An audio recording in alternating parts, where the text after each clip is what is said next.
ಜಮ್ಮು ಕಾಶ್ಮೀರದಲ್ಲಿ ಭಾರಿ ಮಿಲಿಟರಿ ಕಾರ್ಯಾಚರಣೆ. ಭಾರತೀಯ ಸೇನೆಯಿಂದ ಭಾರಿ ಮಿಲಿಟರಿ ಕಾರ್ಯಾಚರಣೆ ಶುರುವಾಗಿದೆ. ಪಹಲ್ಗಾಮ್ ದಾಳಿ ಬಳಿಕ ಅತಿ ದೊಡ್ಡ ಕಾರ್ಯಾಚರಣೆ ಇದು ಪಹಲ್ಗಾಮ್ ಅಂದರೆ ಜಮ್ಮು ಕಾಶ್ಮೀರದ ಗಡಿ ಭಾಗದಲ್ಲಿ ಭಾರಿ ಮಿಲಿಟರಿ ನಿಯೋಜನೆ ಆಗ್ತಾ ಇದೆ.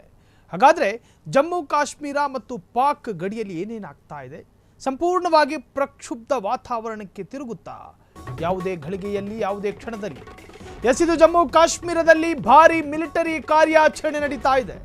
ಭಾರತದ ಗಡಿ ಭಾಗದಲ್ಲಿ ಭಾರತೀಯ ಸೇನೆಯಿಂದ ಭಾರಿ ಮಿಲಿಟರಿ ಕಾರ್ಯಾಚರಣೆ ಇದು. ಪಹಲ್ಗಾಮ್ ದಾಳಿ ಬಳಿಕ ಅತಿ ದೊಡ್ಡ ಕಾರ್ಯಾಚರಣೆ.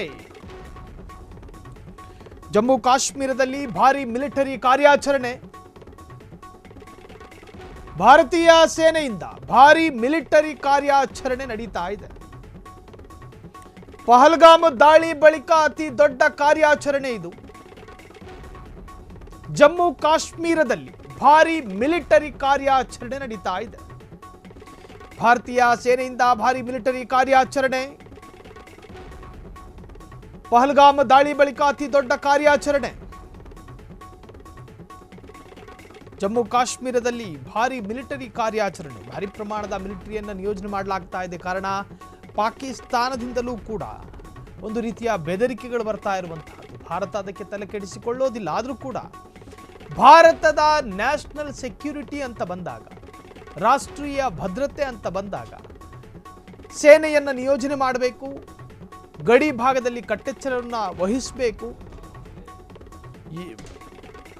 ಭಾರತದ ಎಲ್ಲ ಗಡಿ ಭಾಗಗಳಲ್ಲೂ ಕೂಡ ಈಗಾಗಲೇ ಕಟ್ಟೆಚ್ಚರವನ್ನು ವಹಿಸಲಾಗಿದೆ. ಭಾರಿ ಪ್ರಮಾಣದ ಯೋಧರನ್ನು ನಿಯೋಜನೆ ಮಾಡಲಾಗಿದೆ.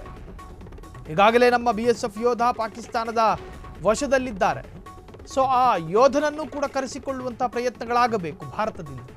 ಸೊ ಅತ್ಯಂತ ಸೂಕ್ಷ್ಮ ವಿಚಾರ. ದೇಶದ ನಡುವೆ ಕಂದಕವನ್ನು ಸೃಷ್ಟಿ ಮಾಡಿರುವಂತಹ ಭಯೋತ್ಪಾದಕರು, ಈಗಾಗಲೇ BSF ಯೋಧರೊಬ್ಬರು ಪಾಕಿಸ್ತಾನದ ವಶದಲ್ಲಿದ್ದಾರೆ. ಆ ಯೋಧನನ್ನು ಕೂಡ ಭಾರತ ಕರೆಸಿಕೊಳ್ಳಬೇಕಾದಂತಹ ಪ್ರಯತ್ನದಲ್ಲಿದೆ. ಬಹಳಷ್ಟು ಸೇಫ್ ಆಗಿ ಭದ್ರತೆಯಿಂದ ಕರೆಸಿಕೊಳ್ಳಬೇಕಾಗಿ ಬರುತ್ತೆ. ನಮ್ಮ ಯೋಧನನ್ನು ಕರೆಸಿಕೊಳ್ಳಲೇಬೇಕು. ಹೀಗಿದ್ದಂತಹ ಸಂದರ್ಭದಲ್ಲಿ ಏಕಾಏಕಿ ಯುದ್ಧಕ್ಕೆ ಆಹ್ವಾನ ಅಥವಾ ಯುದ್ಧವನ್ನು ಮಾಡೋದಕ್ಕೂ ಸಾಧ್ಯನಾ ಎನ್ನುವಂಥ ಚರ್ಚೆಗಳ ನಟ್ಟ ನಡುವೆ ಈಗಾಗಲೇ ಎರಡು ದೇಶಗಳ ಗಡಿ ಭಾಗದಲ್ಲಿ ಭಾರಿ ಪ್ರಮಾಣದ ಯೋಧರ ನಿಯೋಜನೆಯಾಗಿದೆ. ಜಮ್ಮು ಕಾಶ್ಮೀರದಲ್ಲಿ ಭಾರಿ ಮಿಲಿಟರಿ ಕಾರ್ಯಾಚರಣೆ ನಡೀತಾ ಇದೆ. ಭಾರತೀಯ ಸೇನೆಯಿಂದ ಭಾರಿ ಮಿಲಿಟರಿ ಕಾರ್ಯಾಚರಣೆ. ಮತ್ತೊಂದು ಕಡೆ ಭಾರತೀಯ ಯೋಧರು ಉಗ್ರರ ಮನೆಗಳನ್ನು ಕೂಡ ಗುರಿಯಾಗಿಸಿಕೊಂಡು ಧ್ವಂಸ ಮಾಡಲಾಗಿತ್ತು.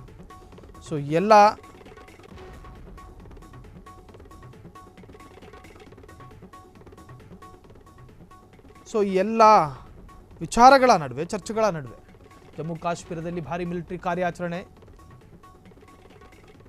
ಭಾರತೀಯ ಸೇನೆಯಿಂದ ಭಾರಿ ಮಿಲಿಟರಿ ಕಾರ್ಯಾಚರಣೆ. ಪಹಲ್ಗಾಮ್ ದಾಳಿ ಬಳಿಕ ಅತಿ ದೊಡ್ಡ ಕಾರ್ಯಾಚರಣೆ ಇದು.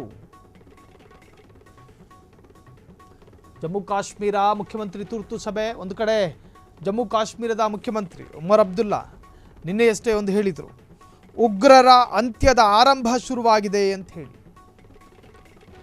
ಯುದ್ಧದ ಭಯೋತ್ಪಾದಕರ ಅಂತ್ಯದ ಆರಂಭ ಇದು ಅಂತ ಹೇಳಿ ಜಮ್ಮು ಕಾಶ್ಮೀರದ ಮುಖ್ಯಮಂತ್ರಿ ಉಮರ್ ಅಬ್ದುಲ್ಲಾ ಹೇಳಿದರು. ಸೊ ತುರ್ತು ಸಭೆಯನ್ನು ಕೂಡ ಕರೆದಿದ್ದಾರೆ. ಪಹಲ್ಗಾಮ್ ದಾಳಿ ಬಳಿಕ ಅತಿ ದೊಡ್ಡ ಕಾರ್ಯಾಚರಣೆ ಇದು. ಜಮ್ಮು ಕಾಶ್ಮೀರ ಮುಖ್ಯಮಂತ್ರಿ ತುರ್ತು ಸಭೆ ಕರೆದಿರುವಂತಹ, ಸೊ ದಿಢೀರ್ ಸಂಪುಟ ಸಭೆ ನಡೆಸುತ್ತಿರುವಂತಹ ಉಮರ್ ಅಬ್ದುಲ್ಲಾರಿಂದ ದಿಢೀರ್ ಸಭೆ. ಜಮ್ಮು ಕಾಶ್ಮೀರದಲ್ಲಿ ಭಾರಿ ಪ್ರಮಾಣದ ಯೋಧರನ್ನು ಕೂಡ ನಿಯೋಜನೆ ಮಾಡಲಾಗಿದೆ. ಎಲ್ಲದಕ್ಕೂ ಕೂಡ ಸನ್ನದ್ಧರಾಗಿದ್ದಾರೆ ಭಾರತೀಯ ಯೋಧರು. ಭಾರತದ ಅಥವಾ ರಾಷ್ಟ್ರದ ಸೆಕ್ಯೂರಿಟಿ ಅಂತ ಬಂದಾಗ, ಭದ್ರತೆ ಅಂತ ಬಂದಾಗ, ಧರ್ಮಾತೀತವಾಗಿ ಪಕ್ಷಾತೀತವಾಗಿ ಯಾವುದೇ ರಾಜಕೀಯ ಪಕ್ಷವಿರಲಿ, ಒಗ್ಗಟ್ಟು ಪ್ರದರ್ಶನ ಒಂದೇ ಮಾರ್ಗ. ಎದುರಾಳಿಗಳಿಗೆ ನಮ್ಮ ದೌರ್ಬಲ್ಯಗಳು ಗೊತ್ತಾಗಬಾರ್ದು. ಅದಕ್ಕೆ ಮಲ್ಲಿಕಾರ್ಜುನ್ ಖರ್ಗೆ ಅವರು ಕೂಡ ಪ್ರಧಾನಿ ನರೇಂದ್ರ ಮೋದಿಗೆ ಒಂದು ಪತ್ರವನ್ನು ಬರೆದರು. ಭಯೋತ್ಪಾದಕರ ವಿರುದ್ಧ ದೇಶದ ಭದ್ರತೆ ಅಂತ ಬಂದಾಗ, ದೇಶದ ಅಸ್ತಿತ್ವ ಅಂತ ಬಂದಾಗ ಎಲ್ಲರೂ ಕೂಡ ಒಂದಾಗಬೇಕು. ಭಾರತೀಯರೆಲ್ಲರೂ ಒಂದಾಗಿ ಎದುರಾಳಿಗಳನ್ನು ಮಣಿಸುವ ಪ್ರಯತ್ನ ಆಗಬೇಕೆ ಹೊರತಾಗಿ ನಮ್ಮಲ್ಲಿರ್ತಕ್ಕಂತಹ ಬಿಕ್ಕಟ್ಟು ಕಚ್ಚಾಟ ಪ್ರದರ್ಶನಕ್ಕಿಡಬಾರದು. ಎದುರಾಳಿಗೆ ಅದು ಆಯುಧವಾಗಿ ಪರಿಣಮಿಸುತ್ತೆ. ಸೊ ಹೀಗಾಗಿ ಎರಡೂ ದೇಶದ ಗಡಿ ಭಾಗದಲ್ಲೂ ಕೂಡ ಭಾರೀ ಕಟ್ಟೆಚ್ಚರ ಮತ್ತು ಭಾರೀ ಪ್ರಮಾಣದ ಮಿಲಿಟರಿ ಆಯೋಜನೆ ಮಾಡಲಾಗಿದೆ.